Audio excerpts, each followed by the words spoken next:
Assalamualaikum warahmatullahi wabarakatuh. I'm Sabra Nur Aini from class CBIB. I would like to explain about implicator. Sebelum saya berlanjut untuk menjelaskan implicator lebih jauh, ada baiknya kita mereview sebentar mengenai ilmu pragmatics. Apa sih sebenarnya dimaksud dengan pragmatik itu?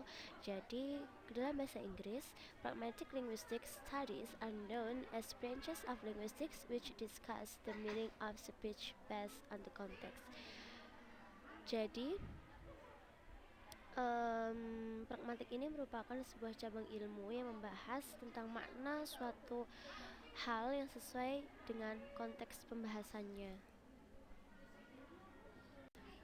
Nah, yang kedua ini kita akan membahas mengenai implicator part 1, part 1, Christian Conversational Implicator Theory. Selamat menyimak, semoga penjelasan ini bisa difahami dengan mudah. Jadi kalau dalam bahasa Indonesia, implicator itu bermakna implikasi. Implicator. An implicator is something the speaker suggests or implies with an utterance, even though it is not literally expressed. Implicators can aid in communicating more efficiently than by explicitly saying everything we want to communicate. Jadi implikator adalah sesuatu yang disarankan atau tersirat dalam ucapan, meskipun tidak secara harfiah dinyatakan. Implikator dapat membantu dalam berkomunikasi lebih efisien daripada dengan mengatakan secara eksplisit segala sesuatu yang kita ingin berkomunikasi. Jadi kalau implikator itu seperti makna tersirat yang terkandung dalam suatu percakapan ataupun ucapan yang kita ucapkan karena lebih efisien diucapkan daripada dengan mengatakan sesuatu itu secara langsung ataupun eksplisit. Nah, poin pertama, the concept of conversational implicator was introduced by British philosopher Paul Grace pada tahun 1975. Jadi konsep awal adanya conversational implicator ini sudah diperkenalkan oleh filosofer dari Inggris bernama Paul Grace pada tahun 1975.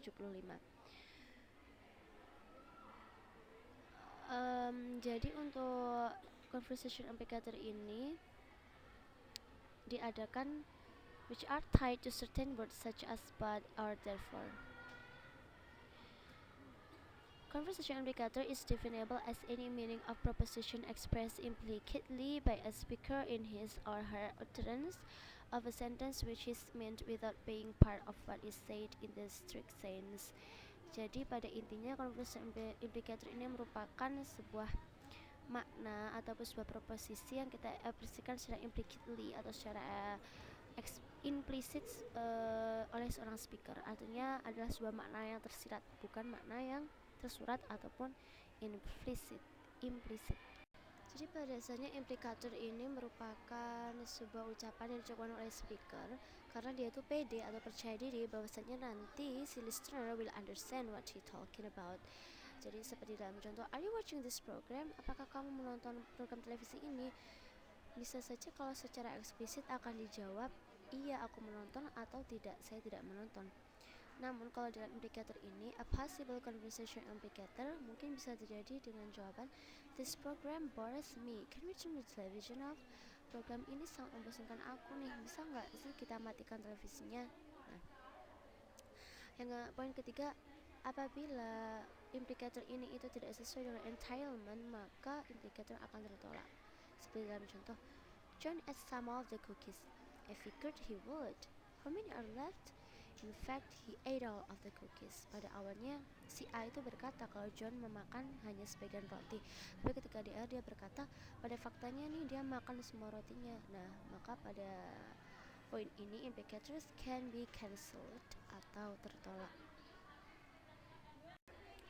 Thus, a conversation implicator is what is communicated, conveyed, meant, minus what is said. Jadi, implikator itu merupakan sebuah apa yang dikatakan yang terkadang itu kurang dari apa yang diucapkan sebenarnya.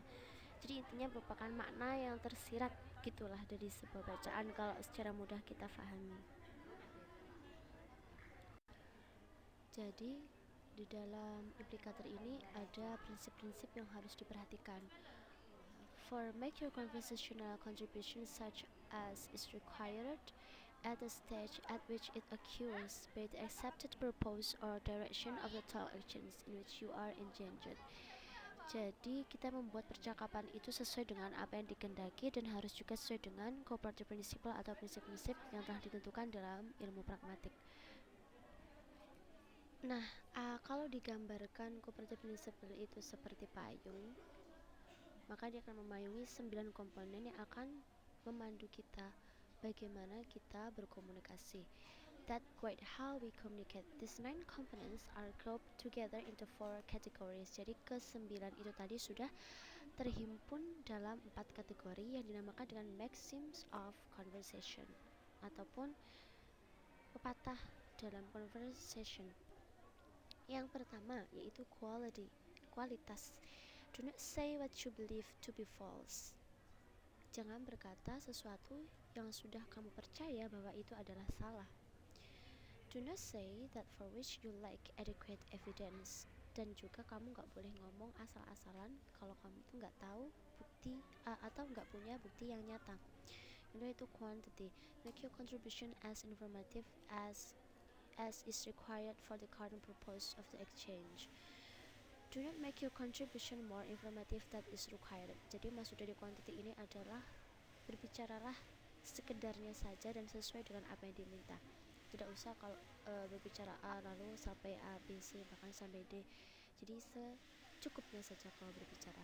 Kemudian itu adalah relation, make your contribution relevant. Jadi harus relevan antara apa yang diminta dan apa yang kita beri. Yang terakhir itu manner. Jadi kita hindari ambiguitas di dalamnya, lalu brave, obscurity, and then orderly.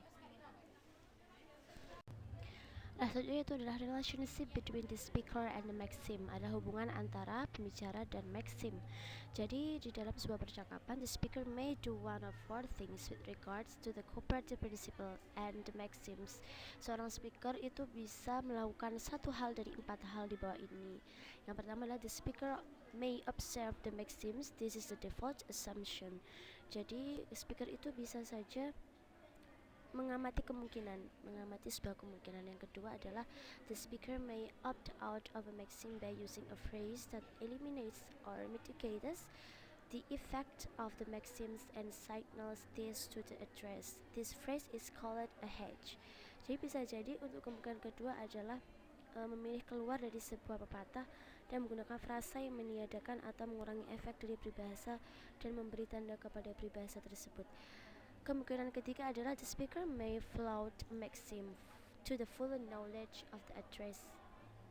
Jadi mungkin saja si pembicara melontarkan sebuah peribahasa yang ia tahu persis alamatnya. Si pembicara boleh melanggar sebuah pepatah, misalnya itu adalah sebuah kebohongan.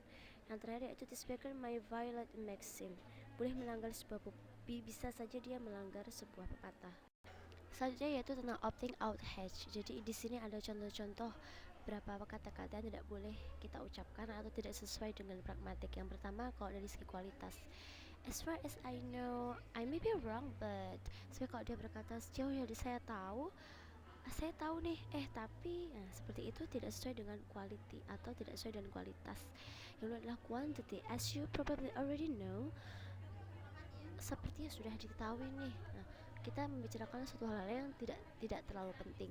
Yang relation adalah ketika dia berkata oh by the way atau dalam manner, I'm not sure if this is clear but aku tidak yakin ini benar, tapi jadi seperti ada ketidakyakinan gitu loh yang membuat ragu ketika berbicara dengan seseorang. Selanjutnya yaitu tentang maxim atau pepatah yang sifatnya violating versus floating. Dalam violating misalnya seperti ketika ada seorang anak bermain game selama berjam-jam, kemudian ibunya bertanya, "Did you study all day long? Apakah kamu belajar seharian ini?" "Yes, I've been studying till now." "Ya, aku belajar sampai sekarang." Padahal dia kan sudah jelas-jelas bermain game. Nah, itu seperti melanggar dari kenyataannya sudah ada. Lalu ada lagi ketika itu adalah peribahasa sifatnya menghina atau floating.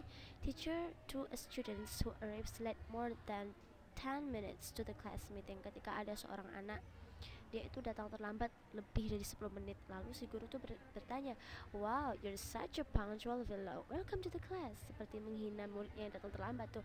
"Selamat datang di kelas. Sorry sir, I won't happen again." Maaf, saya tidak akan mengulang ini terjadi. Nah, kalau Pada slide ini merupakan contoh-contoh sebuah percakapan atau conversation indicator yang sesuai dengan prinsip-prinsip kooperatif. Yang pertama, kalau dalam segi kualitas atau quality, ketika ada seorang yang berkata, John passed away last week. John telah meninggal beberapa minggu yang lalu. Dia berkata benar-benar yakin dengan apa yang dia katakan karena the speaker believes that John passed away the previous week and has adequate evidence that he did. Bahwasanya pembicara itu percaya bahwasanya John benar-benar meninggal beberapa minggu yang lalu dan ia juga memiliki bukti. Lalu yang dari segi quantity atau kuantitas adalah John has 6 cars. John memiliki 9 mobil. Dan memang benar bahwasanya John has at most 6 cars, tidak lebih dari 9 mobil. Lalu ketika dalam segi relation, ketika ada orang yang bertanya what's the time, jam berapa ini, langsung si B menjawab the museum hasn't opened yet. Dia langsung menjawab seperti itu. Kalau dilihat secara harfiah atau secara dohiriah saja, itu kan tidak sesuai dengan konteks ya. Maksudnya tidak sesuai, tidak, kita tidak bisa memahami dengan secara dohir gitu. Karena ketika ada pertanyaan jam berapa, kok dia langsung menjawab museumnya tidak buka nih hari ini. Nah, padahal konteks sebelumnya itu memang it is at least before whenever the museum normally opens. Padahal percakapan ini memang terjadi ketika museum itu belum buka. Yang terakhir itu manner. John washes his hands and eats his lunch. Jadi memang John itu benar-benar mencuci tangannya, setelah itu dia makan siang. Selanjutnya pada slide terakhir ini yaitu it is a conversational indicator that arises from floating the maxims but nevertheless following the cooperative principle.